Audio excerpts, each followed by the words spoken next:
If you've spent time online recently and felt confused in a way you didn't used to, this isn't a coincidence and it isn't a personal failure. I'm not talking about harmless confusion, the kind where something is new and you're curious. I'm talking about that heavier feeling where you stop scrolling and realize you don't understand what you're looking at, why it's popular, or what reaction you're supposed to have. You don't feel informed. You don't feel entertained. You don't even feel amused. You just feel slightly off balance, like you walked into a conversation halfway through and no one bothered to explain the beginning. That sensation matters because it's not accidental. It's not cultural evolution, and it's not you falling behind. It's a deliberate outcome of how the modern internet is built. The internet used to reward understanding. If something went viral, you could usually explain it in one sentence. It was funny, useful, impressive, shocking,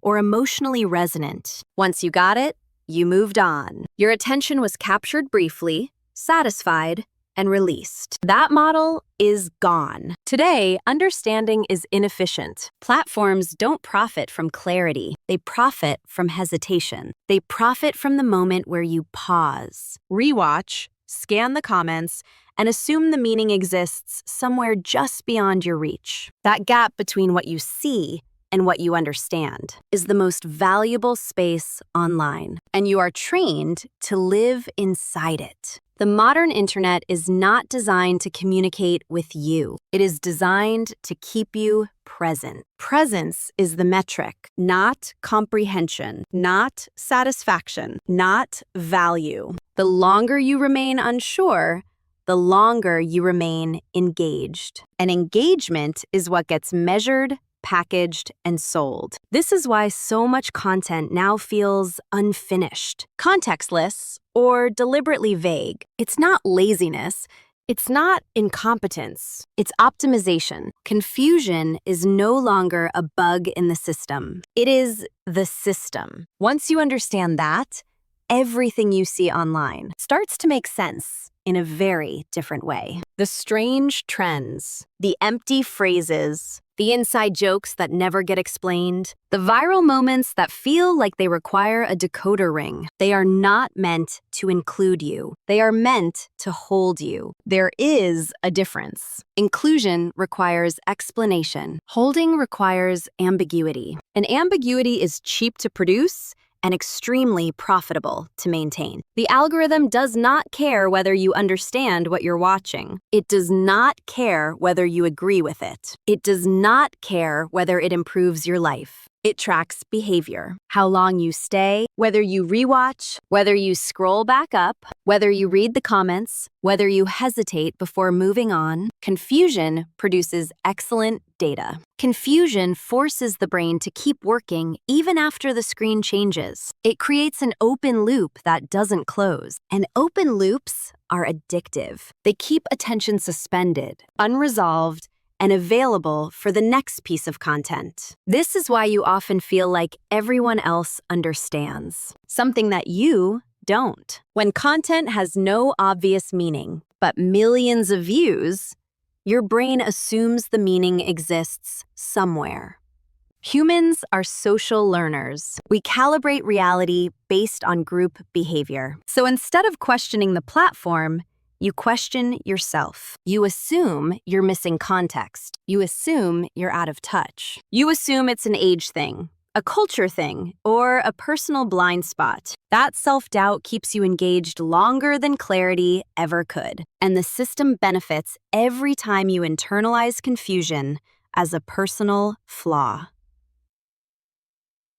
Instead of recognizing it as a structural feature, belonging has replaced meaning online. Content no longer needs to explain itself because explanation is not the goal. Recognition is. If you already know the signal, you're in. If you don't, nothing is clarified for you. The silence is intentional. It creates pressure. Pressure to keep watching. Pressure to pretend you understand. Pressure to stay engaged without ever being informed. This isn't sophistication. It's social gating. And it works because humans are wired to avoid exclusion. Older viewers tend to notice this more clearly. not because they're outdated, but because they remember when communication was direct, when media assumes the responsibility of clarity, when explanation wasn't treated as weakness. That memory doesn't make you behind. It makes you calibrated to a different standard, a standard where information had an obligation to make sense. That standard no longer aligns with the incentives of modern platforms. Here's the part most people don't want to confront. If you don't understand how this system works, it will continue to work on you. You will feel more confused over time, more irritated, more disconnected, not because you're losing capacity, but because the environment is optimized to destabilize understanding. And if you do understand it, something shifts. You stop reacting emotionally. You stop blaming yourself. You stop assuming confusion equals depth. You start seeing patterns instead of moments, structures instead of trends, incentives instead of aesthetics. This channel exists on that side of the divide, not to react, not to chase what's new, and not to translate nonsense into entertainment. It exists to explain why things behave the way they do, why confusion is rewarded, why clarity is avoided, why attention has replaced meaning as the core currency of the internet. That's not commentary, that's framework. And once you have the framework, you don't need to chase explanations anymore. You recognize them when they matter, and ignore them when they don't. The biggest mistake people make is assuming the internet wants to inform them. It doesn't. It wants to hold them. Holding attention is easier when meaning is withheld. That's why context disappears. That's why explanation feels optional. That's why content that explains itself clearly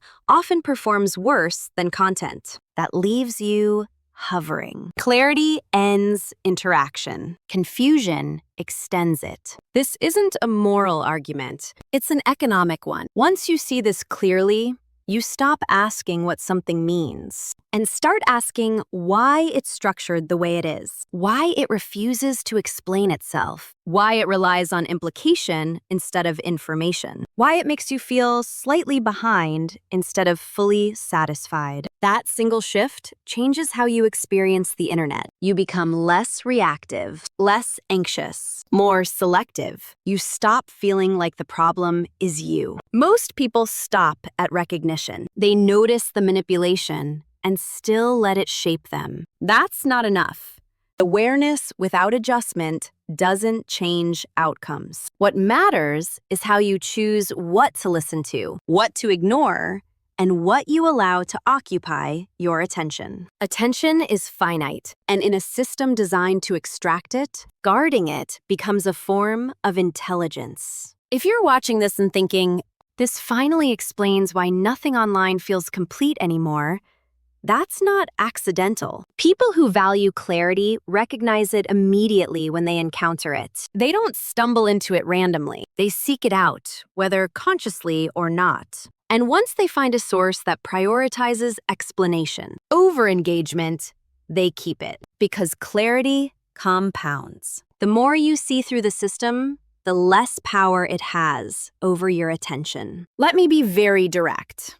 If you want surface-level takes, emotional reactions, or commentary designed to keep you stimulated but uninformed, this is not the channel for you. There are endless places that already do that extremely well. But if you want to understand why modern media behaves the way it does, why confusion spreads faster than clarity, and why attention has replaced meaning as the primary goal, then subscribing isn't a suggestion. It's alignment. It means you've chosen to prioritize understanding over stimulation. The internet is not going back to clarity. The incentives don't allow it. Confusion will increase. Signals will replace explanations even more aggressively. Meaning will become increasingly optional. The people who understand this will move through the digital world deliberately. Everyone else will keep reacting, doubting themselves, and staying longer than they intended. This channel is built for the first group, the ones who would rather see the system clearly than be shaped by it quietly. You were never behind. You were never slow. You were never missing something obvious. You are placed inside an environment that profits when you hesitate. Once you understand that, confusion loses its power. And once you choose sources that value explanation over engagement, the noise doesn't just get quieter, it becomes irrelevant. That's what this channel exists to do. And if that resonates, you already know what to do.